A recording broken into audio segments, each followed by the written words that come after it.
जय श्री कृष्ण। राधे राधे। अग्निपुराण अध्याय 47 शालिग्राम विग्रहों की पूजा का वर्णन है। भगवान हयग्रीव कहते हैं, ब्राह्मण, अब मैं तुम्हारे सम्मुख पूर्वोत्तर चक्रांकित शालिग्राम विग्रहों की पूजा का वर्णन करता हूँ, जो सिद्धि प्रदान करने वाली है।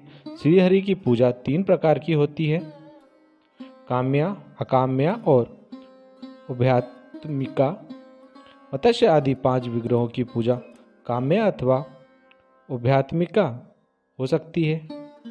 पूर्वोत्तर चक्रादि से सुशोभित वाराह, नरसिंह और वामन, इन तीनों की पूजा मुक्ति के लिए करनी चाहिए। अब शालिग्राम पूजा के विषय में सुनो, जो 3 प्रकार की होती है। इसमें निष्कला पूजा उत्तम, सकला पूजा कनिष्ठ और मूर्ति पूजा को मध्यम माना गया है। चौकोर मंडल में स्थित कमल पर पूजा की विधि इस प्रकार है। हृदय में प्रणव का न्यास करते हुए षष्ठ न्यास करें, फिर करन्यास और व्यापक न्यास करके 3 मुद्राओं का प्रदर्शन करें। तत्पश्चात चक्र के ब्रह्म भाग में पूर्व दिशा की ओर गुरुदेव का पूजन करें। पश्चिम दिशा में गण का, वायव्य कोण में धाता का एवं नैऋत्य कोण में विधाता का पूजन करें। दक्षिण और उत्तर दिशा में क्रमशः कर्ता और हर्ता की पूजा करें। इसी प्रकार ईशान कोण में विविक्तसेन और अग्नि कोण में क्षेत्रपाल की पूजा करें। फिर पूर्व आदि दिशाओं में ऋग्वेद आदि 4 वेदों की पूजा करके आधार शक्ति, अनंत, पृथ्वी, योगपीठ, पदा और सूर्य, चंद्र और ब्रह्मात्मक अग्नि, इन तीनों के ब्रह्मांडों का यजन करें। तदंतर द्वादशांग मंत्र से आसन पर शिला की स्थापना करके पूजा करें।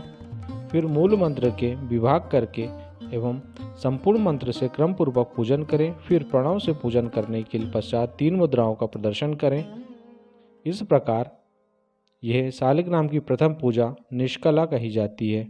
पूर्ववत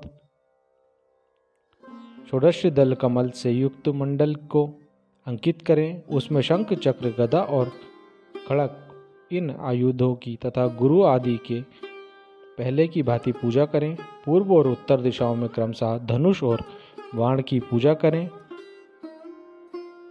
प्रणव मंत्र से आसन समर्पण करें और द्वादशांतर मंत्र से शिला का न्यास करना चाहिए। अब तीसरे प्रकार की कनिष्ठ पूजा का वर्णन करता हूँ, सुनो। अष्टदल कमल अंकित करके उस पर पहले के समान गुरु आदि की पूजा करें। फिर अष्टाक्षर मंत्र से आसन देकर उसी से शिला का न्यास करें। इस प्रकार आदि अग्नि महापुराण में शालिग्राम आदि की पूजा का वर्णन नामक 47वां अध्याय पूरा हुआ। जय श्री कृष्ण। राधे राधे। अग्निपुराण अध्याय 48 मूर्ति स्तोत्र 12 अक्षंतर स्तोत्र का वर्णन। भगवान हयग्रीव कहते हैं, ब्राह्मण, ओमकार स्वरूप केशव अपने हाथों में शंख, पदा, चक्र और गदा धारण करने वाले हैं। नारायण शंख, पदा, गदा और चक्र धारण करते हैं। मैं प्रदक्षिणा पूर्वक उनके चरणों में नमस्कार करता हूँ। माधव गदा, चक्र, शंख और पदा धारण करने वाले हैं, मैं उनको नमस्कार करता हूँ। गोविंद अपने हाथों में क्रमशः चक्र, गदा, पदा और शंख धारण करने वाले तथा बलशाली हैं। वे मोक्ष देने वाले हैं। मैं उनके सामने भक्ति भाव से नमस्कार करता हूँ। वे सदा मेरी रक्षा करें। श्रीधर कमल, चक्र, शंख, धनुष धारण करते हैं, वह सबकी रक्षा करें। हंसिकेश गदा, चक्र, पदा एवं शंख धारण करते हैं,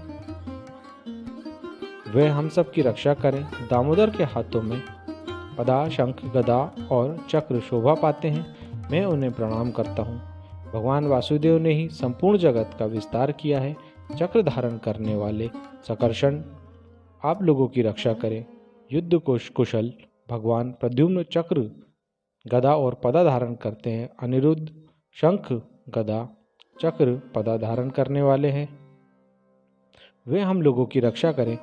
शंख, गदा, चक्र और पदा धारण करने वाले बाल बटु रूपधारी वामन, पदाचक्र शंख और गदा धारण करने वाले जनार्दन श्री कृष्ण मुझे भोग और मोक्ष देने वाले हो। आदि मुक्ति भगवान वासुदेव हैं।